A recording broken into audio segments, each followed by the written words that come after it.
ప్రభువునందు ప్రియమైనటువంటి సహోదరులు మరియు సహోదరులారా, అమరస్వరం అనే కార్యక్రమమును వీక్షించుటకు మరొకసారి మిమ్మల్ని ప్రభు అయినటువంటి యేసుక్రీస్తు నామమున ఆహ్వానిస్తున్నాను. ప్రభు అయినటువంటి యేసుక్రీస్తు నామమున మీకు శుభాకాంక్షలు తెలియచేయుచున్నాను. ముందు మాట: క్రీస్తు పూర్వము ఐగుప్తు నుండి బయటకు వచ్చిన వారే సనాతన సంఘము. క్రీస్తు తరువాత క్రీస్తు సంఘమే సనాతన సంఘము.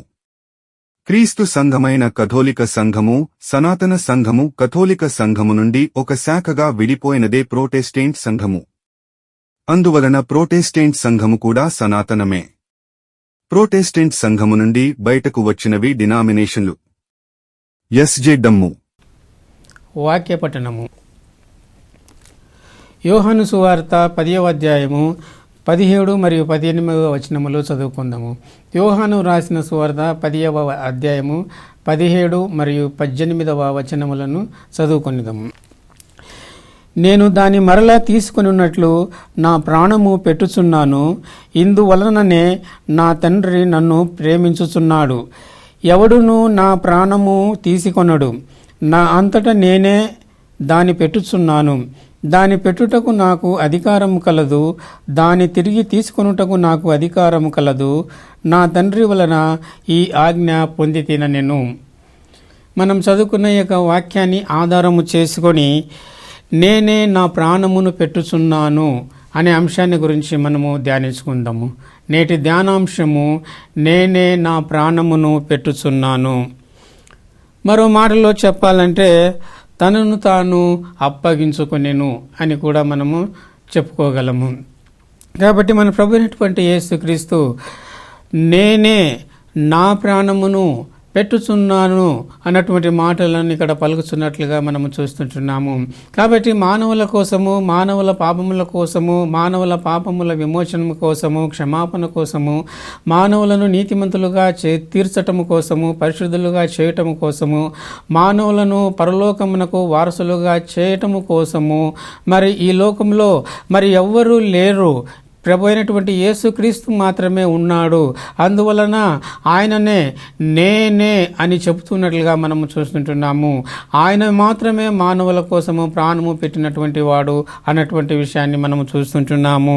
కాబట్టి నేనే నా ప్రాణమును పెట్టుచున్నాను. ఆయన తన యొక్క ప్రాణమును తానే పెట్టుచున్నాడు. సిలువలో ఎదుగో ఆయన తలను వంచి ప్రాణమును అనగా ఆత్మను తండ్రికి అప్పగించుకొనెను అన్నటువంటి మాటను మనము బైబిల్లో చదువుతుంటున్నాము. కాబట్టి ప్రభు అయినటువంటి యేసుక్రీస్తు తన యొక్క ప్రాణమును తానే పెట్టి ఉన్నాడు, అర్పించుకొని ఉన్నాడు. ఇదిగో ఆయన తల వంచి తండ్రికి తన ఆత్మను అప్పగించుకొనెను అన్నటువంటి వాక్యమును బైబిల్లో మనము చదువుతూ ఉన్నాము. కావున యేసు ప్రభు నేనే నా ప్రాణమును పెట్టుచున్నాను అని ప్రభు చెబుతున్నట్లుగా మనము చూస్తుంటున్నాము. ఎందుకు ఆయన ప్రాణము పెట్టినాడు మనము ఆలోచించినట్లయితే మరి అదే విధముగా మానవుడు పాపి అయి ఉంటున్నాడు. మానవుడు తన యొక్క పాపముల చేతను అపరాధముల చేతను చచ్చినటువంటి వాడుగా ఉంటున్నాడు. అయితే ఈ చచ్చినటువంటి మానవులను తిరిగి బ్రతికించటానికి మన ప్రభు అయినటువంటి యేసుక్రీస్తు కూడా రక్త మాంసములలో పాలి భాగస్థుడై అదే విధముగా ఆయన మరణించవలసి వచ్చినది. మరణము ద్వారా మరణాన్ని జయించుటకు ఇదిగో ఆయన తన యొక్క ప్రాణమును మరణము ఆ యొక్క సిలువలో పెట్టి ఉంటున్నాడు. ఇదిగో ఆ విధముగా ప్రభు అయినటువంటి యేసుక్రీస్తు సిలువలో తన యొక్క ప్రాణమును ఆయన పెట్టి ఉంటున్నాడు. మానవుల యొక్క పాపములను, వారి యొక్క శాపములను, వారి యొక్క అపరాధములను ఇదిగో ఆయన క్షమించుటకు, వాటినంటిని కూడా తుడిచివేయుటకు ప్రభు అయినటువంటి యేసుక్రీస్తు తన యొక్క ప్రాణమును ఆ సిలువ పైన మరి అర్పించి ఉంటున్నాడు, పెట్టి ఉంటున్నాడు అన్నటువంటి విషయాన్ని ఇక్కడ మనము చూస్తూ ఉంటున్నాము. కాబట్టి యేసు ప్రభు ఏమని చెప్తూ ఉన్నాడంటే నేను దాన్ని మరలా తీసుకున్నట్లు నా ప్రాణము పెట్టుచున్నాను. నేను దాన్ని మరలా తీసుకున్నట్లు నా ప్రాణము పెట్టుచున్నాను. కాబట్టి ఆయన ప్రాణం పెట్టుటకు ఆయనకు అధికారం కలదు, ఆ ప్రాణమును మళ్ళీ తీసుకునటానికి ఆయన అధికారం కలదు అన్నటువంటి విషయాన్ని ప్రభు అయినటువంటి యేసుక్రీస్తు మాటల్లో మనము గ్రహిస్తుంటున్నాము. అందుకే ఆయన ఏమంటున్నాడు, నేను మరలా దానిని తీసుకున్నట్లు. కాబట్టి యేసు ప్రభు దానిని మరలా తీసుకునేటువంటి విషయాన్ని మనము చూసి ఉంటున్నాము. యేసుక్రీస్తు ప్రభువు శిలువ పైన మరణించి సమాధి చేయబడినాడు, తిరిగి 3వ దినమందు లేచి ఉన్నాడు. ఆ విధముగా చేయటం ద్వారా ఆయన శిలువ పైన తన యొక్క ప్రాణాన్ని పెట్టి ఉంటున్నాడు. అదే విధముగా ఆ ప్రాణమును మళ్ళీ తీసుకొని ఉంటున్నాడు. కాగా ఆయన పునరుత్థానుడై మళ్ళీ తిరిగి లేచినట్లుగా మనము చూస్తుంటున్నాము. అందుకనే నేనే దాన్ని మరలా తీసుకున్నట్లు నా ప్రాణము పెట్టుచున్నాను, ఇందువలననే నా తండ్రి నన్ను ప్రేమించుచున్నాడు. కావున దేవుడు లోకమును ఎంతో ప్రేమించి ఉన్నాడని మనం చూస్తుంటున్నాము. కాగా తన అద్వితీయ కుమారునిగా పుట్టిన వాని యందు విశ్వాసముంచు ప్రతి వాడును నశింపక నిత్య జీవం పొందినట్లు ఆయనను అనుగ్రహించను అన్నటువంటి వాక్యములను మనము దేవుని యొక్క వాక్యంలో మనం చూస్తున్నాం. అదేవిధంగా ఈయన నా ప్రియ కుమారుడు, ఈయన యందు నేను ఆనందించుచున్నాను, ఈయన నా ప్రియ కుమారుడు, ఈయన మాట వినుడి అని దేవుడు చెప్పినట్లుగా మనం చూస్తున్నాము. అనగా ప్రభు అయినటువంటి యేసుక్రీస్తు దేవునికి ఎంతో ప్రియమైనటువంటి వాడు, దేవుని ప్రియమైనటువంటి కుమారుడు, దేవుని చేత ఎంతగానో ప్రేమించబడినటువంటి వాడు. కావున దేవుడు ప్రభువైనటువంటి యేసుక్రీస్తుని ఎంతగానో ప్రేమించున్నాడు అన్నటువంటి విషయాన్ని ఈ వాక్యంలో మనము చూస్తుంటున్నాము. అందుకే ప్రభు ఏమంటున్నాడు, ఇందువలననే నా తండ్రి నన్ను ప్రేమించుచున్నాడు. ఎందుకు ప్రేమించుచున్నాడు? ఇదిగో ప్రభు అయినటువంటి యేసుక్రీస్తు ఇదిగో మానవుల పాపముల నిమిత్తము తనను తానే అప్పగించుకొనుచున్నాడు, తనను తానే తండ్రికి అప్పగించుకొనుచున్నాడు, తనను తానే తన యొక్క ప్రాణమును పెట్టుచున్నాడు, తనకుగా తానే తన యొక్క ప్రాణమును తిరిగి తీసుకొనుచున్నాడు. అందువలన తండ్రి అయినటువంటి దేవుడు కుమారుణ్ణి ఎంతగానో ప్రేమిస్తున్నాడు అన్నటువంటి విషయాన్ని ప్రభు అయినటువంటి యేసుక్రీస్తు ఇక్కడ చెప్పుచున్నారు. 18వ వచనములో ఎవడును నా ప్రాణము తీసుకొనడు. కాబట్టి యేసు ప్రభు యొక్క ప్రాణమును తీసుకొనవాలంటే ఎవరికి కూడా చేత కాదు, అది ఎవరి తరము కాదు. అంత శక్తిమంతులు మరి ఈ భూలోకంలో ఎక్కడా లేరు అని మనము చూస్తుంటున్నాము. ఆయన ప్రాణమును ఎవరు తీసుకొనలేరు. దేవదూతలైనను ఆయన ప్రాణమును తీసుకొనలేరు, మనుషులైనను ఆయన యొక్క ప్రాణములను తీసుకొనలేడు. అదేవిధంగా సాతాను కూడా ఆయన యొక్క ప్రాణమును తీసుకొనలేడు. యేసు ప్రభువు శక్తిమంతుడు, ఆయన మరి ఆయనను ఎవరు చంపలేరు, ఆయనను ప్రాణమును ఎవరు తీయలేరు. అయితే ఆయన తనకుగా తాను ఆ యొక్క తన ప్రాణమును అర్పించుకొనినాడు. తనకుగా తాను తనను బలిగాను అర్పణముగాను ఆయన అర్పించుకొని ఉన్నాడు. అందువలననే ఆయన శిలువపైన మరణించున్నాడు అన్నటువంటి విషయాన్ని మనం చూస్తుంటున్నాము. మరి యూదులు ఆయనను శిలువ వేసినారని సామాన్యంగా మనము చెప్పుకుంటూ ఉంటాము. ఆ తర్వాత యూదులు రోమా సైనికులు యేసుక్రీస్తు ప్రభును శిలువ వేసి చంపినారు అన్నటువంటి విషయాన్ని మనము దేవుని యొక్క వాక్యంలో కూడా చూస్తూ ఉంటాము. ఇదిగో మీరు శిలువ వేసినటువంటి ఈ యేసును దేవుడు 3వ దినమందు మృతులలో నుండి లేపి ఉన్నాడు, ఇందుకు మేము సాక్షులము అని అపోస్తలులు కూడా చెప్పినట్లుగా మనము దేవుని యొక్క వాక్యంలో చదువుతున్నాము. అయితే అది మనకు మానవ దృష్టికి జరిగినటువంటి కార్యములుగా మనము చూస్తున్నాము. అయితే యేసు ప్రభువును చంపటానికి ఎవరికి కూడా అధికారం లేదు. ఎందుకనగా ఆయన సృష్టికర్త, ఈ సృష్టిని చేసినటువంటి వాడవు. మనము చూస్తున్నటువంటి ఈ యొక్క జగత్తునంతటిని కూడా సృష్టించింది మన ప్రభు అయినటువంటి యేసుక్రీస్తే. కాబట్టి ఈ సృష్టి ఆయనను చంపుట అసాధ్యము. కావున ఆయనను చంపటానికి ఎవరికి కూడా అధికారం లేదు, శక్తి లేదు. ఎవరు కూడా ఆయనను చంప సరిపోరు. కాబట్టి ఎవరి చేతుల్లో కూడా ఆయన చనిపోడు అన్నటువంటి విషయము ఇక్కడ మనకు స్పష్టమవుతుంది. కాబట్టి ఆయన ఏమంటున్నాడంటే తననుగా తాను ఆయన అర్పించుకున్నటువంటి వాడిగా కనబడుచు ఉన్నాడు. అందుకే ఎవడును నా ప్రాణమును తీసుకొనడు అని చెప్తుంటున్నాడు. ఎందుకంటే అది అసాధ్యమైనటువంటి పని. మానవులు యేసుక్రీస్తును చంపటానికి వీలు పడదు. మానవులు యేసుక్రీస్తును చంపటానికి అసమర్థులు. మరి ప్రభు అయినటువంటి యేసుక్రీస్తు సేవను ప్రారంభించినప్పటి నుంచి, ఆయన అద్భుతములు చేయటను ప్రారంభించినప్పటి నుంచి, ఆయన రాజును అని చెప్పుకొనుట ప్రారంభించినప్పటి నుంచి కూడా యూదులు ఆయనను చంపవలెనని అనేక సార్లు ప్రయత్నం చేసినారు. ఆయనను రాళ్లతో కొట్టి చంపవలెనని రాళ్ళు పట్టుకొని అనేక సార్లు మరి ప్రయత్నం చేసినారు. అయితే అది వారి వలన సాధ్యపడలేదు. ఎందుకనగా వారు యూదులైనను గ్రీసు దేశస్థులైనను మరి ఇంకెవరైనను సరే ఏ మానవుడు కూడా యేసు ప్రభువును చంపలేడు. అటువంటి అధికారం కానీ హక్కు కానీ శక్తి కానీ మానవునికి చాలదు, లేదు అన్నటువంటి విషయము స్పష్టమవుతున్నది. అందుకే మన ప్రభు అయినటువంటి యేసుక్రీస్తు ఏమంటున్నాడు, ఎవడును నా ప్రాణమును తీసుకున్నాడు, నా అంతటా నేనే దాన్ని పెట్టుచున్నాను అని ప్రభు చెప్తున్నాడు. కాబట్టి నేనే నా ప్రాణమును పెట్టుచున్నాను, నా అంతటా నేనే నా ప్రాణమును పెట్టుచున్నాను, నేను ఇష్టపడి ప్రాణము పెట్టుచూ ఉంటున్నాను. ఎందుకనగా మరి మానవులను వారి యొక్క పాపముల నుంచి విమోచించుటకు ఆయన ఇష్టపడి ఉంటున్నాడు. ఆయన మానవులను ఎంతగానో ప్రేమించి ఉంటున్నాడు. కాబట్టి ఆయన దేవుని చేత ఈ లోకంలోనికి పంపబడి ఉంటున్నాడు. కావున మానవుల పాపముల నిమిత్తము, మానవుల శాపముల నిమిత్తము, మానవుల అపరాధముల నిమిత్తము ఆయనే తనంతట తానే తన యొక్క ప్రాణమును పెట్టవలసి వచ్చినది. ఇదిగో మానవులు పాపములు చేసి దేవునికి దూరమైపోయినారు, దేవుని యొక్క సహవాసమునకు దూరమైపోయినారు, దేవుని యొక్క సన్నిధికి దూరమైపోయినారు. అంతేకాదు పరలోక రాజ్యమునకు అనర్హులు అయిపోయినారు. అందువలన ఇలాంటి మానవులను తిరిగి ప్రేమించి అటువంటి వారిని దేవునితో సమాధానపరిచి అటువంటి వారిని దేవునితో సహవాసము చేయుటకు యోగ్యులనుగా చేసి అటువంటి వారిని దేవుని యొక్క సన్నిధానమునకు తీసుకొని వచ్చి అటువంటి వారిని మరి పాప క్షమాపణను పొందుటకు యోగ్యులనుగా చేయుటకు మన ప్రభు అయినటువంటి యేసుక్రీస్తు తననుగా తాను ఆ శిలువ పైన అర్పించుకొని ఉన్నాడు. తన ప్రాణమును తానే ఆయన శిలువ పైన పెట్టి ఉన్నట్లుగా మనము చూస్తూ ఉంటున్నాము. కాబట్టి ఆ విధంగా ప్రభు అయినటువంటి యేసుక్రీస్తు తన ప్రాణమును శిలువలో పెట్టినందువలన ఇదిగో ఈనాడు మానవాళికి విమోచనము లభించి ఉంటున్నది. అందుకే ఏమంటున్నాడు ఆయన, నా అంతటా నేనే దాన్ని పెట్టుచున్నాను, దాన్ని పెట్టుటకు నాకు అధికారం కలదు, దాన్ని తిరిగి తీసుకొనుటకు నాకు అధికారము కలదు, నా తండ్రి వలన ఈ ఆజ్ఞ పొంది తిని అని చెబుతుంటున్నాడు. కాబట్టి యేసుక్రీస్తు ప్రభువుకు తన యొక్క ప్రాణమును బలిగా అర్పించుటకు అధికారము కలదు, అర్పించినటువంటి ప్రాణమును తిరిగి తీసుకొనుటకు ఆయనకు అధికారము కలదు. ఈ అధికారమును తండ్రి అయినటువంటి దేవుని నుండి ఆయన పొంది ఉంటున్నాడు. తండ్రి అయినటువంటి దేవుని నుండి ఈ యొక్క ఆజ్ఞను ఆయన పొంది ఉంటున్నాడు. తండ్రి అయినటువంటి దేవుడు ఆజ్ఞాపించి ఉంటున్నాడు. కావున అందువలననే ఆయన తన యొక్క ప్రాణమును తానే బలిగా అర్పించి ఇదిగో మానవాళిని పాపముల నుండి విమోచించి ఉన్నాడు అన్నటువంటి విషయాన్ని ఈ వాక్యంలో మనము చూస్తూ ఉంటున్నాము. కాబట్టి యేసుక్రీస్తు ప్రభువు మానవుల పాపముల నిమిత్తమై తనను తానే బలిగాను యాగముగాను సమర్పించుకున్నాడు. ఏ మానవుడు ఆయనను చంపటానికి వీలు పడదు అన్నటువంటి విషయాన్ని ఇక్కడ మనము చూస్తూ ఉంటున్నాము.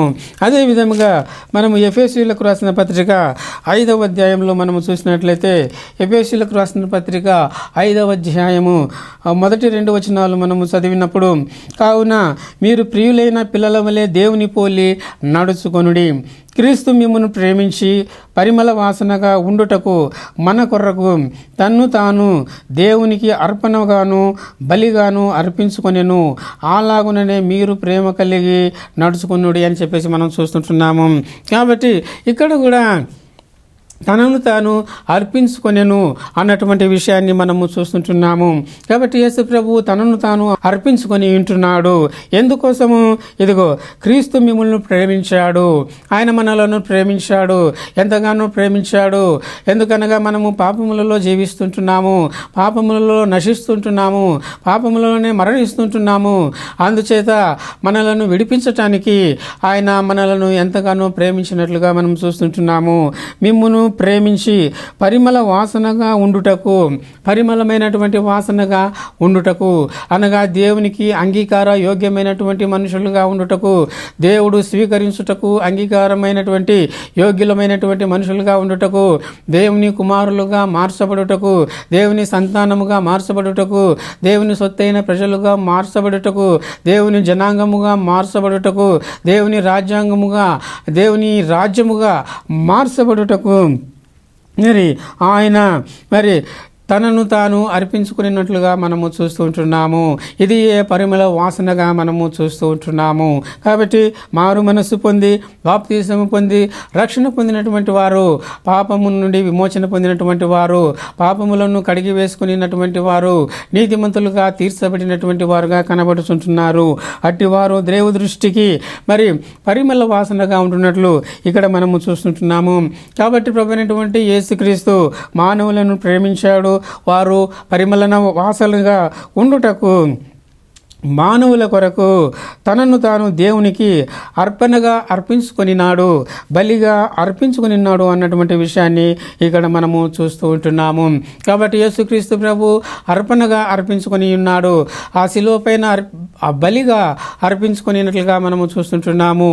యేసుక్రీస్తు ప్రభువును శిలువ పైన మరి మేకులతో గుర్చినారు, ఆయన చేతులలో కాళ్ళలో మేకులు గుర్చినారు, ఆయన ప్రక్కలో మేకులు గుర్చి ఉంటున్నారు, ఆయన ప్రక్కలో బల్లెముతో పొడిచి ఉంటున్నారు, ఆయన పాదములలో మేకులు గుర్చి ఉంటున్నారు, ఆయన తలపైన ముళ్ళ కిరీటమును పెట్టి ఉంటున్నారు. ఆ విధంగా ఆయన తన శరీరంలో ఉన్నటువంటి రక్తమునంతటిని కూడా కార్చి ఎదుగో తండ్రికి ప్రాణమును అర్పించుకొని ఉంటున్నాడు, అర్పణగా తన యొక్క ప్రాణమును అర్పించుకొని ఉంటున్నాడు, బలిగా తన యొక్క ప్రాణమును అర్పించుకొని ఉంటున్నాడు. ఆ విధంగా ప్రభు అయినటువంటి యేసుక్రీస్తు శిలువ పైన తన యొక్క ప్రాణమును అర్పణగాను బలిగాను అర్పించుకునినందువలన మానవులను దేవునికి పరిమళ వాసనగా ఉండునటువంటి వారిగా యోగ్యులనుగా ఆయన చేసి ఉంటున్నాడు. అనగా వారి యొక్క పాపములను క్షమించి వారి యొక్క అపరాధములను క్షమించి ఇదిగో వారిని నీతి రాజ్యమునకు వారసులుగా చేసి ఉంటున్నాడు.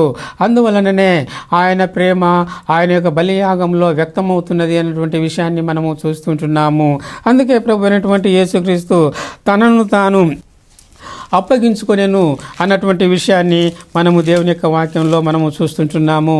ఇకపోతే గలతీయులకు రాసిన పత్రికలో మనం చూసినట్లయితే 1వ అధ్యాయము 4వ వచనములో మనము చూసినప్పుడు, మన తండ్రి అయిన దేవుని చిత్త ప్రకారము క్రీస్తు మనలను ప్రస్తుతపు దుష్టకాలములో నుండి విమోచింపవలెనని మన పాపముల నిమిత్తము తన్ను తాను అప్పగించుకొనెను అని మనం చూస్తుంటున్నాము.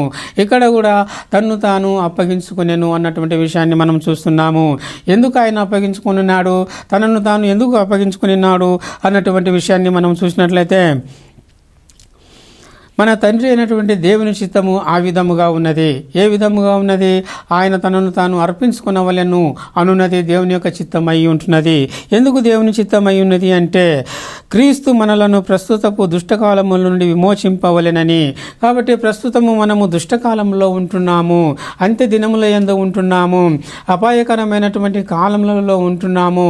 మరి ఈ మోసకరమైనటువంటి దుష్ట సంబంధమైనటువంటి కాలంలో మనము జీవిస్తూ ఉంటున్నాము. ఇది ఎంతో ప్రమాదకరమైనటువంటి కాలము, ఒకరిని ఒకరు చంపుకున్నటువంటి కాలము, ఒకరిని ఒకరు కొట్టుకున్నటువంటి కాలము, ఒకరిని ఒకరు ద్వేషించి దూషించున్నటువంటి కాలము, ఒకరినొకరు మరి ఈ యొక్క బదులు తీర్చుకున్నటువంటి కాలమందు మనము జీవిస్తున్నామని మనం చూస్తుంటున్నాము. భయంకరమైనటువంటి పాపము ఏలుతున్నటువంటి యొక్క లోకంలో మనము జీవిస్తూ ఉంటున్నాము. దుష్టుడు ఏలుతున్నటువంటి లోకంలో మనము జీవిస్తున్నాము. దుష్టత్వము ప్రబలి ఉన్నటువంటి లోకంలో మనము జీవిస్తుంటున్నాము. కావున ఈ యొక్క దుష్టకాలముల నుండి మనలను విమోచింపవలెనని మనం చూస్తుంటున్నాము. కాబట్టి మన ప్రభు అయినటువంటి యేసు ఈ దుష్టకాలంలో నుంచి మనలను విమోచించుటకు ఆయన తనను తాను అర్పించుకొనినట్లుగా మనము చూస్తుంటున్నాము. దుష్టకాలము నుండి విమోచింపవలెనని మన పాపముల నిమిత్తము, మన యొక్క పాపముల నిమిత్తము ఆయన తను తాను అర్పించుకొనిన్నాడు. ఎందుకు మన పాపముల నిమిత్తము ఆయన తనను తాను అర్పించుకొనవలసి వచ్చినది అనగా, ఇదిగో మన యొక్క పాపములు మరి మనలను నరకమునకు నడిపించుచున్నవి. పాపము వలన వచ్చు జీతము మరణము అని చెప్పబడిన ప్రకారము, అది 2వ మరణము అని చెప్పబడినటువంటి ప్రకారము, ఆ 2వ మరణంలో నుంచి మనలను విడిపించి ఇదిగో దేవుని యొక్క నిత్య రాజ్యములో మనలను చేర్చుటకు మన ప్రభు అయినటువంటి యేసుక్రీస్తు మన యొక్క పాపములను క్షమించవలసి ఉన్నది. మన యొక్క పాపములు క్షమింపబడవలెనంటే ఇదిగో నీతిమంతుడు పరిశుద్ధుడు అయినటువంటి మన ప్రభు అయినటువంటి యేసుక్రీస్తు సిలువ పైన బలిగాను అర్పణగాను మరి అర్పింపబడవలసి ఉన్నది. తన యొక్క ప్రాణమును తానే అర్పింపవలసి ఉన్నది, తన యొక్క రక్తమును కార్చవలసి ఉన్నది అన్నటువంటి విషయాన్ని మనం చూస్తున్నాము. ఆ విధంగా చేయటం ద్వారానే మానవాళికి పాప విమోచనము లభిస్తుంది, పాప క్షమాపణ లభిస్తుంది. కాబట్టి ప్రభు అయినటువంటి యేసుక్రీస్తు ఆ శిలువ పైన తనను తాను అర్పించుకొనినను అన్నటువంటి విషయాన్ని ఇక్కడ మనము చూస్తుంటున్నాము.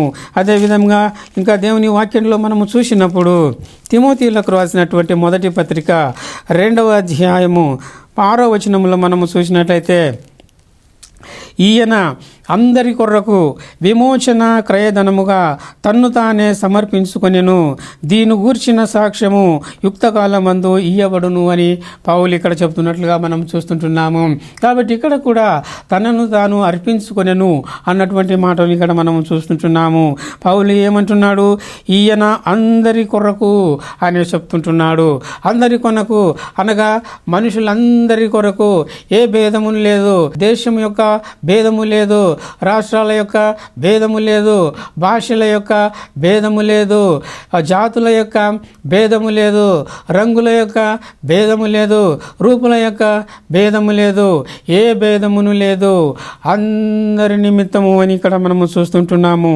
అందరి కొరకు, ప్రతి ఒక్కరి కొరకు, మానవుడై పుట్టినటువంటి ప్రతి ఒక్కరి కొరకు ప్రభు అయినటువంటి యేసుక్రీస్తు తనను తాను సమర్పించుకొని ఉంటున్నాడు, అర్పించుకొని ఉంటున్నాడు. అందుకే పౌలు ఏమంటున్నాడు? ఈయన అందరి కొరకు విమోచన క్రయధనముగా అని మనం చూస్తుంటున్నాము.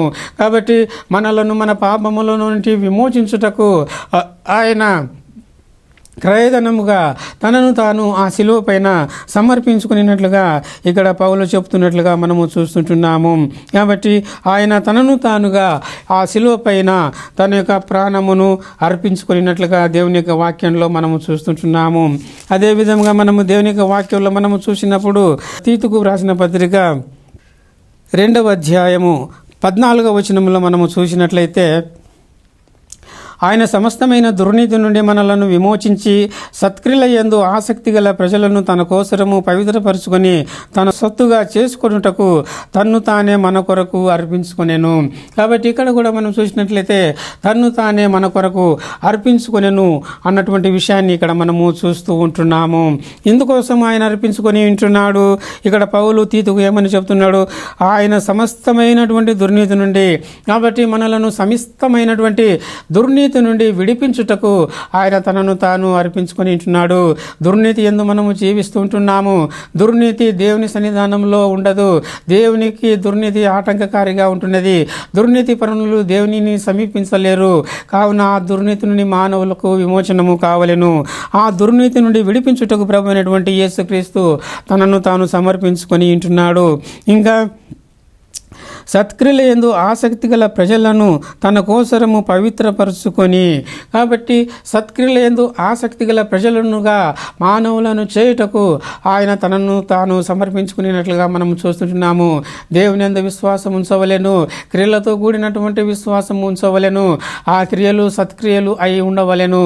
కాబట్టి సత్క్రియలతో కూడినటువంటి విశ్వాసము పరిపూర్ణమైనటువంటి విశ్వాసము. కాబట్టి క్రియలతో కూడినటువంటి విశ్వాసమే మానవాళిని రక్షిస్తుంది, దేవుని యొక్క రాజ్యంలో చేరుస్తుంది అన్నటువంటి విషయాన్ని మనం చూస్తుంటున్నాము. యేసుక్రీస్తు నామముందు విశ్వాసం ఉంచినటువంటి వారు కేవలము విశ్వాసం మాత్రమే కాదు, కానీ ఆ విశ్వాసమునకు తగినట్లుగా సత్క్రియలు చేయవలెను. అందుకే ప్రభు అయినటువంటి యేసుక్రీస్తు తనను తాను ఆ శిలువ పైన సమర్పించుకొని ఉంటున్నాడు. కాబట్టి సత్క్రియల యందు ఆసక్తి గల ప్రజలను తన కోసరము పవిత్రపరుచుకొని తన సొత్తుగా చేసుకొనుటకు, కాబట్టి యేసుక్రీస్తు ప్రభు మనలను తన సొత్తుగా చేసుకొనుటకు ఆయన తనను తాను ఆ శిలువ పైన అర్పించుకున్నట్లుగా మనము దేవుని యొక్క వాక్యంలో మనము చూస్తుంటున్నాము. అదేవిధముగా హెబ్రీయులకు రాసిన పత్రిక 9వ అధ్యాయము 14వ వచనంలో మనము చూసినట్లయితే, నిత్యుడగు ఆత్మ ద్వారా తన్ను తాను దేవునికి నిర్దోషినిగా అర్పించుకొనిన క్రీస్తు యొక్క రక్తము నిర్జీవ క్రియలను విడిచి జీవము గల దేవుని సేవించుటకు మీ మనస్సాక్షిని ఎంతో ఎక్కువగా శుద్ధి చేయను అని ఇక్కడ మనము చూస్తుంటున్నాము. కాబట్టి ఇక్కడ మనం చూసినట్లయితే యేసుక్రీస్తు ప్రభువు ఇదిగో తన్ను తాను దేవునికి నిర్దోషిగా అర్పించుకునినాడు అన్నటువంటి విషయాన్ని పౌలు చెబుతున్నట్లుగా మనము చూస్తుంటున్నాము. ఎందుకోసము ఆయన అర్పించుకునిన్నాడు? ఇదిగో తన యొక్క రక్తమును శిలువ పైన కార్చుటకు ఆయన తనను తాను అర్పించుకొని ఉంటున్నాడు. ఎందుకు ఆయన శిలువ పైన ఆ రక్తమును కార్చి ఉంటున్నాడంటే నిర్జీవ క్రియల నుండి మనలను విడిపించుటకు, అనగా జీవము లేని క్రియల నుంచి మనలను విడిపించుటకు ఆయన తనను తాను అర్పించుకొని ఉంటున్నాడు. ఆ తర్వాత మనము జీవము గల దేవునిని సేవించుటకు, యోగ్యులనుగా చేయుటకు ఆయన తనను తాను మరి శిలువ పైన అప్పగించుకొని ఉంటున్నాడు. అదేవిధంగా మానవుల యొక్క మనస్సాక్షిని శుద్ధి చేయుటకు, ఆ మనస్సాక్షిని దేవునితో సమాధానపరచుటకు ఆయన శిలువ పైన తనను తాను సమర్పించుకునేటువంటి వాడుగా కనబడుతున్నాడని చెప్పేసి ఇక్కడ మనము చూస్తుంటున్నాము. కాబట్టి ఈ విధంగా ప్రభు అయినటువంటి యేసుక్రీస్తు శిలువ పైన మేకులతో గుచ్చబడి మరి రక్తంనంతటిని కూడా కార్చి తల వంచి తండ్రికి ఆత్మను అప్పగించుకొని ఉంటున్నాడు. సమాప్తమైనదని చెప్పి ఉంటున్నాడు. ఏలి ఏలి లామా సబక్తా అని బిగ్గరగా కేక వేసి ఆయన తండ్రికి ఆత్మను అప్పగించుకొని ఉంటున్నాడు. తనంత తానే అప్పగించుకొని ఉంటున్నాడు. కాబట్టి ఈ విధంగా ప్రభు అయినటువంటి యేసుక్రీస్తు తన యొక్క ప్రాణమును సిలువలో బలియాగముగా అర్పించి ఉంటున్నాడు. ఈ వాక్యం వింటున్నటువంటి ప్రియమైనటువంటి సహోదరి మరియు సహోదరుడా, మరి నీకేమనిపిస్తున్నది? ప్రభు అయినటువంటి యేసుక్రీస్తు తనను తాను అర్పించుకొని ఉంటున్నాడు. తన ప్రాణమును అర్పించి ఉంటున్నాడు. తన ప్రాణమును బలిగా అర్పించి ఉంటున్నాడు. ఎందుకోసరము? అది నీ కోసమే, నీవు చేసినటువంటి పాపముల కోసమే. నీ పాపముల నుండి, నీ శాపముల నుండి నిన్ను విడిపించి, నిన్ను క్షమించి, నిన్ను నీతిమంతునిగా చేర్చి, ఇదిగో ఆ దేవుని యొక్క రాజ్యమునకు నిన్ను వారసునిగా చేయుటకే యేసు ప్రభువు తనను తాను ఆ శిలువ పైన బలినిగాను యాగముగాను సమర్పించుకొని ఉన్నాడు.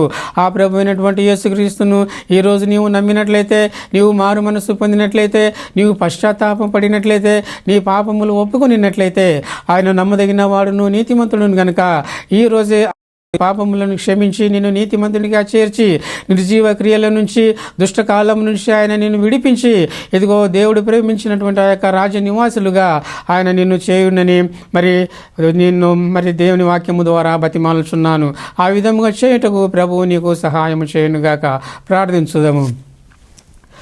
పరలోకమందున్న మా తండ్రి, ఘనమైన దేవ, మహాదేవ, మహామహుడమైనటువంటి తండ్రి, మహాగణుడు, మహోన్నతుడు, పరిశుద్ధుడు, నిత్య నివాసి అయినటువంటి తండ్రి, మీ ఘనమైన నామమునకు మా ప్రభు అయినటువంటి యేసుక్రీస్తు ద్వారా కృతజ్ఞతాస్తుతులు సమర్పిస్తున్నాము తండ్రి. ఇదిగో మీ ఆజ్ఞ ప్రకారం నా తండ్రి, ఇదిగో మీ కుమారుడైనటువంటి యేసుక్రీస్తు మా పాపముల నిమిత్తము, శాపముల నిమిత్తము తనను తాను శిలువ పైన బలిగాను అర్పణముగాను అర్పించుకొని ఆత్మను మీకు అప్పగించి రక్తమంతటిని కూడా కార్చి, ఇదిగో మమ్మల్ని యొక్క దుష్టకాలంలో నుంచి, ఈ యొక్క నిర్జీవ క్రియల నుంచి విడిపించుటకు నైనా ఆ విధముగా ఆ శిలువ యందు నాయన బలియాగముగా తనను తాను అర్పించుకొని ఉన్నాడు. తన ప్రాణమును తానే పెట్టి ఉన్నాడు అన్నటువంటి విషయాన్ని ఈరోజు మేము ధ్యానము చేసుకుని ఉంటున్నాము. ఈ వాక్యము వింటున్నటువంటి వారిలో ఇంకా ఎంతమంది అయితే ఈ యొక్క సత్యమును గ్రహించలేదో, ఈనాడే వారు మీ పవిత్రాత్మ ద్వారా ఆ యొక్క సత్యమును గ్రహించి, ఇదిగో మీ కుమారుడైనటువంటి యేసుక్రీస్తునందు విశ్వాసం ఉంచి ఆయన రక్తం ద్వారా పాపములను కడుగుకొని ఈ దుష్టకాలం నుంచి, ఈ నిర్జీవ క్రియల నుంచి విడుదల పొంది, ఇదిగో మీ నీతి మార్గ రాజ్యమునకు వారసులగున్నట్లు మీ కృప అనుగ్రహించమని ప్రాధేయపడుచున్నాను తండ్రి. కృప చూపించండి, సహాయము చేయండి. ఇకపోతే ఇదిగో ఈ వాక్యము వినుసున్నటువంటి వారిలో ఎందరైతే అనారోగ్యంతో బాధపడుచున్నారో అటువంటి వారందరినీ జ్ఞాపకం చేసుకొనండి. వారిని ముట్టండి, స్వస్థపరచండి, మీ ఆరోగ్యమును మెండుగా దయచేయమని ప్రాధేయపడుచున్నాను. సంకష్టాలలో, బాధలలో ఉన్నటువంటి వారిని జ్ఞాపకం చేసుకొనిచున్నాము. వారికి విడుదలను ప్రసాదం చేయమని ప్రాధేయపడుచున్నాము. ప్రభు కృప చూపించండి, సహాయం చేయండి. మా ప్రభు అయినటువంటి యేసుక్రీస్తు ద్వారా ప్రార్థించి వేడుకొనిచున్నాను తండ్రి. Amen, amen, amen. సహోదరులు మరియు సహోదరులారా, ఇంతవరకు అమరస్వరం అను ఈ కార్యక్రమమును వీక్షించినందుకు మీకు నా హృదయపూర్వకమైనటువంటి వందనములు. తిరిగి వచ్చే వారము ఇదే సమయానికి ఇదే ఛానల్లో మళ్ళీ కలుసుకుందాము. అంతవరకు సెలవు. పరిశుద్ధాత్మ మీకు తోడై ఉండునుగాక. ఆమెన్.